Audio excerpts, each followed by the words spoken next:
Die vertikale Herausforderung. Ein neues Hobby. Hey, Anna. Mensch, dich habe ich ja ewig nicht gesehen. Du siehst super aus, so energiegeladen. Gibt's was Neues bei dir? Hi Markus! Ja, stimmt. Es gibt tatsächlich was Neues. Ich habe vor ungefähr 3 Monaten mit dem Klettern angefangen. Klettern? Wirklich? Wow. Meine Überraschung über diese Nachricht ist wirklich groß. Das hätte ich jetzt nicht von dir erwartet. Wie bist du denn darauf gekommen? Ich dachte immer, du hättest eher, ziemliche Angst vor Höhen. Die hatte ich auch. Und wie? Aber eine Kollegin hat mich überredet, mal einen Schnupperkurs mitzumachen. Ehrlich gesagt, meine Skepsis gegenüber dem Ganzen war am Anfang riesig. Ich hatte zwar massive Zweifel an meiner Fähigkeit, überhaupt 1 Meter heil hochzukommen, aber dann, keine Ahnung, es hat mich sofort gepackt. Die Freude an der Bewegung selbst, an der Konzentration, die man braucht, und vor allem dieses Gefühl, die eigene Angst zu überwinden, das ist einfach unglaublich. Das klingt ausgesprochen faszinierend, aber ich stelle es mir auch sehr anstrengend vor. Und ist das nicht auch gefährlich? Ich geb's zu, ich habe da schon ziemlichen Respekt vor den möglichen Risiken. Sicherheit ist das A und O, wirklich. Das wird einem von Anfang an eingebläut, weshalb die Notwendigkeit von korrekter Sicherungstechnik absolut zentral ist. Klar, am Anfang ist deine Abhängigkeit von einem erfahrenen Trainer oder Kletterpartner äußerst groß. Du musst ja 100%iges Vertrauen in die Person haben, die dich da am Seil hat. Aber genau das ist ja auch ein wichtiger Teil von diesem Sport, diese gegenseitige Verantwortung. Verstehe. Und wie sieht's mit der Ausrüstung aus? Der Bedarf an speziellem Zeug ist doch bestimmt enorm, oder? Muss man da viel investieren? Naja, ein bisschen was braucht man schon. Gute Kletterschuhe sind das Wichtigste für den richtigen Halt an der Wand. Dazu kommen ein Klettergurt und ein Sicherungsgerät. Man kann zwar am Anfang vieles in den Kletterhallen leihen, was praktisch ist, aber dennoch wurde mein Wunsch nach eigener, perfekt passender Ausrüstung schnell ziemlich groß. Es fühlt sich einfach anders an, vertrauter. Grinst, ich bin jetzt jedenfalls stolze Besitzerin von meinem eigenen Gurt und nagelneuen Schuhen. Nicht schlecht. Und merkst du schon, dass du besser wirst? Wie ist denn der Fortschritt bei dir so nach 3 Monaten? Oh ja, absolut. Am Anfang hatte ich zwar riesige Schwierigkeiten mit der Technik. Wo setze ich den Fuß hin? Wie greife ich richtig? Und die Kraft hat gefehlt. Aber ich trainiere regelmäßig, weshalb der Fortschritt bei der Kraft und auch beim Verständnis für die Bewegungsabläufe nun wirklich deutlich ist. Ich bin jetzt schon fähig zu routen. Da hätte ich vor 3 Monaten nur müde abgewunken. Ich bin unglaublich stolz auf jede kleine Verbesserung, auf jede Wand, die ich dann doch schaffe. Klar gibt's immer noch Routen. Da stehe ich davor und habe riesigen Respekt vor der Schwierigkeit, aber das motiviert ja auch. Mann, das klingt wirklich, als hättest du da deine Leidenschaft entdeckt. Deine Begeisterung für das Klettern ist ja nicht zu überhören. Absolut! Es ist viel mehr als nur Sport für mich. Es ist ein super Ausgleich zum Bürojob. Wenn du an der Wand bist, brauchst du den absoluten Fokus auf den nächsten Griff, den nächsten Tritt, weshalb kein Platz für anderes im Kopf ist. Infolgedessen ist jeder Gedanke an die Arbeit oder irgendwelche Alltagssorgen einfach weggeblasen. Ich bin meiner Kollegin wirklich unendlich dankbar für diesen Anstoß damals. Ich war ja erst gar nicht so offen für ihre verrückte Idee gewesen. Und was sind so die nächsten Schritte? Hast du Pläne? Willst du auch mal raus an den echten Felsen klettern gehen? Zwar ist das definitiv der große Traum, aber dafür muss ich noch viel mehr lernen und Übung bekommen, das ist klar. Ich bin jedoch ziemlich zuversichtlich in Bezug auf meine Lernkurve. Dennoch bin ich momentan auch sehr zufrieden mit dem Klettern in der Halle.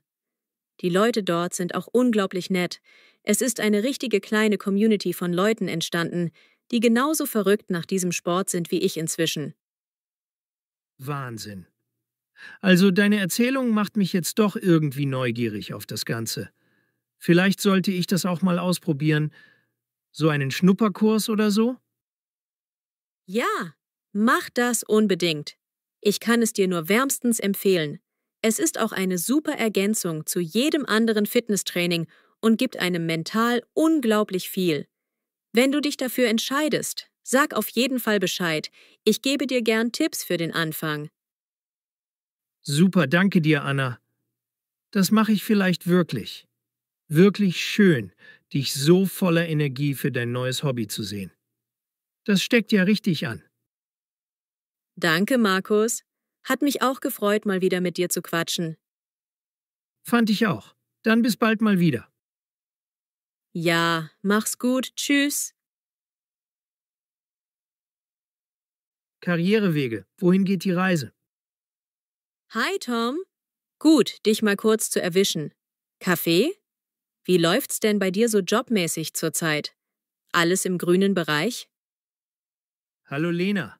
Ja, Kaffee ist super, danke. Naja, grüner Bereich. Ich weiß nicht so recht. Einerseits ist alles okay.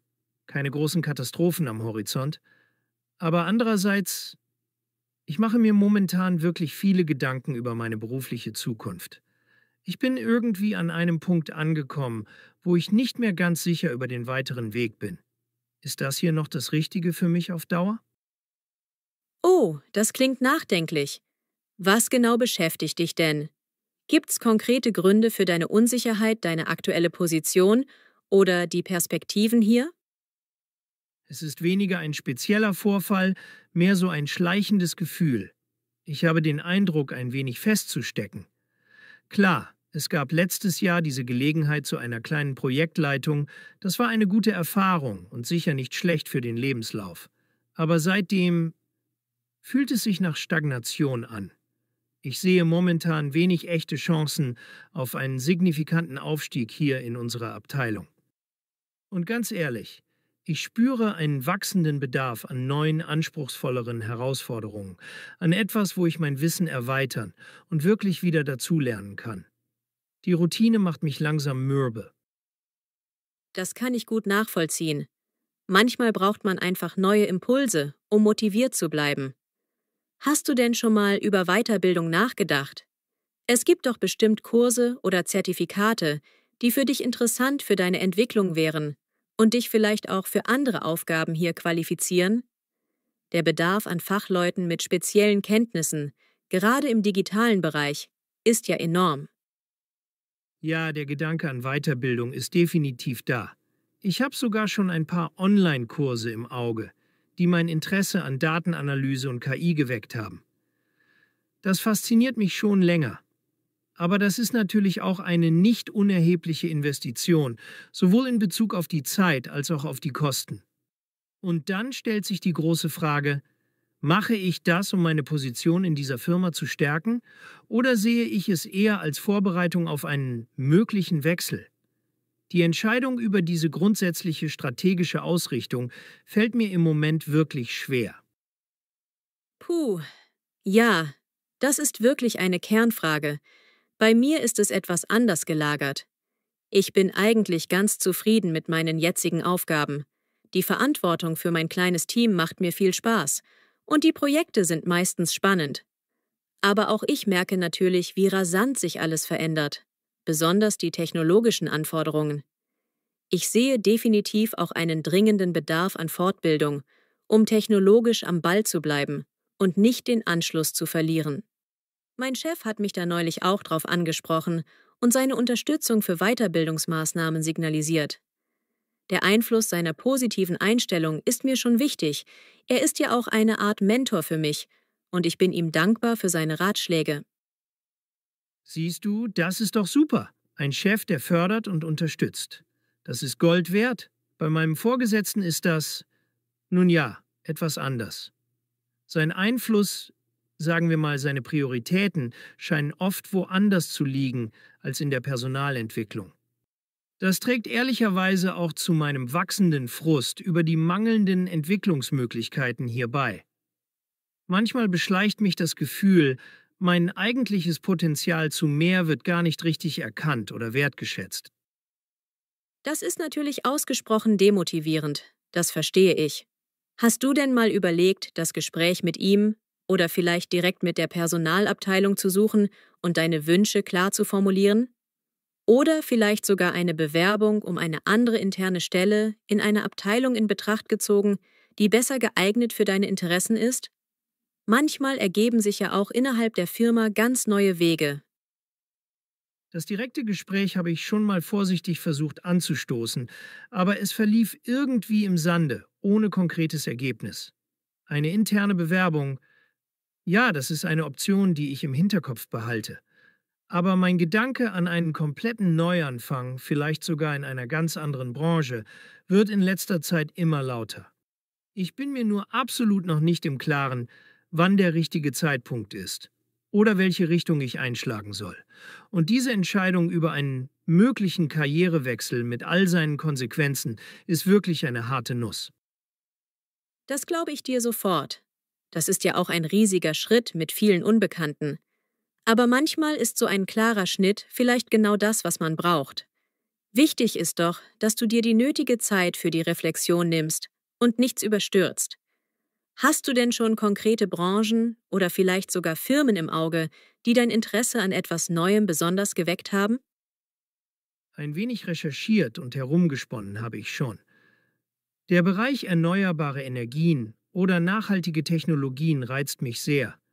Das fühlt sich sinnstiftender an. Aber der Sprung in etwas völlig Neues macht mir natürlich auch gehörige Angst vor dem Ungewissen und dem möglichen Scheitern. Bin ich wirklich schon bereit für so eine tiefgreifende Veränderung und die damit verbundenen Risiken? Das kannst letztendlich nur du selbst beantworten. Aber deine grundsätzliche Bereitschaft zu lernen und dich weiterzuentwickeln ist ja offensichtlich stark vorhanden. Das ist doch schon mal eine super Voraussetzung. Egal wie deine endgültige Entscheidung bezüglich der nächsten Schritte ausfällt, ob du dich für Weiterbildung hier entscheidest oder den Jobwechsel wagst, es ist auf jeden Fall gut, dass du aktiv darüber nachdenkst und versuchst, eine für dich passende Lösung zu finden, statt im Unmut zu verharren. Danke, Lena. Es tut wirklich gut, mal offen darüber sprechen zu können. Deine Offenheit für meine Situation und deine Gedanken dazu helfen mir wirklich. Manchmal klärt sich schon einiges, wenn man die Dinge laut ausspricht. Jederzeit gerne. Dafür sind Kollegen doch da, oder? Lass uns nächste Woche unbedingt nochmal einen Kaffee zusammen trinken. Vielleicht haben sich deine Gedanken bis dahin ja schon ein wenig sortiert. Super Idee. Das machen wir auf jeden Fall. Danke dir nochmal. Kein Ding. Mach's gut und Kopf hoch. Bis dann. Bis dann, Lena.